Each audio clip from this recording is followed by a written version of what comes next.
L5 पे disc bulge है या डिस्क हर्निएशन है, पेन रेडिएट होता है बैक में और आपकी लेग में, जिसकी वजह से आप डेली जो रूटीन वर्क है आपका वो करने में आप डिफिकल्टी होती है। तो किस तरह से non invasive without surgery disc slip, sciatica, disc herniation या लंबर स्टोनोसिस का ट्रीटमेंट करेंगे।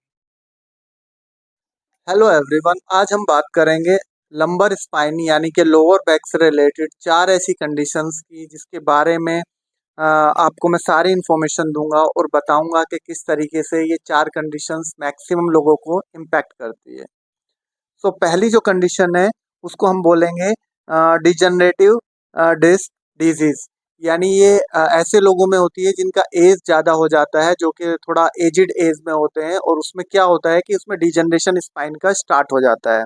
कम हो जो जाता है डिस्क और आपके होती है चलने हमारी फिरने वो में कठिनाई हो 80% जाती वाटर है। कंटेंट होता इसके है, अलावा और समय के 80% साथ वाटर यह कंटेंट दर्द और होने की वजह से असुविधा को बढ़ा उसमें सकता धीरे है, धीरे एज के खासकर साथ अगर वो इसे वाटर समय कंटेंट पर कम होने उपचार नहीं लगता है, किया जिसकी गया वजह है से तो। पेशेंट्स को एंकुलाइटिस लोकलाइज पेन होना स्पॉन्डिलाइटिस शुरू हो क्या है? जाता है और इस पेशेंट बीमारी के पर्टिकुलर पीछे एक का कारण स्पाइन में अभी या पूरी बैक तरह में से एक पॉइंट पे पेन बताते हैं।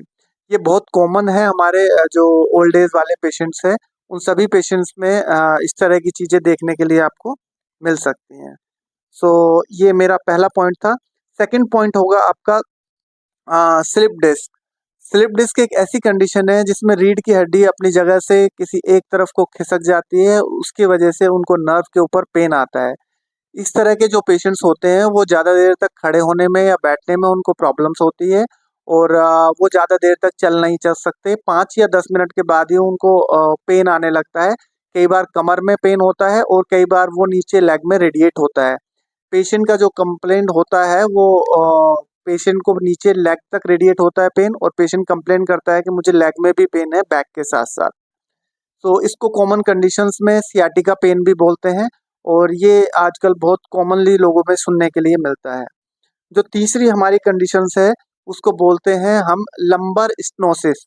Third condition lumbar stenosis. इस लंबर स्टोनोसिस में क्या होता है, पेशेंट का जो स्पाइनल कैनाल होता है, वो वर्टिब्रल कैनाल का डायमीटर कम हो जाता है, जिसकी वजह से पेशेंट का कंटिन्यू प्रेशर जो है वो नर्व के ऊपर आता है, और 360 डिग्री जो सराउंडेड एरिया है वहाँ से उसके ऊपर प्रेशर आता है, जिसकी वजह से वो नर्व के ऊपर भी प्रेशर डालता है, और जो वर्टिब्रल कैनाल है उसका नैरोइंग होने की वजह से ये प्रॉब्लम क्रिएट होती है।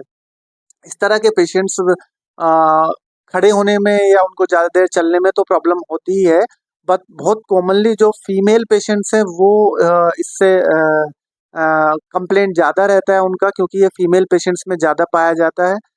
पेशेंट का फीमेल पेशेंट्स का कंप्लेंट मोस्टली ये होता है कि जब वो किचन में खड़े होते हैं उस समय उनको लेग में बहुत ज़्यादा पेन रेडिएट होता है, बैक में बहुत ज़्यादा पेन रेडिएट होता है, और वो 5 से 10 मिनट से ज़्यादा देर तक खड़े नहीं रह पाते और उनको प्रॉब्लम होती है। थर्ड जो कंडीशन है वो एंटीरियोलिस्थेसिस का कंडीशन है। इसमें लंबर एंटीरियोलिस्थेसिस बोलते हैं इसको।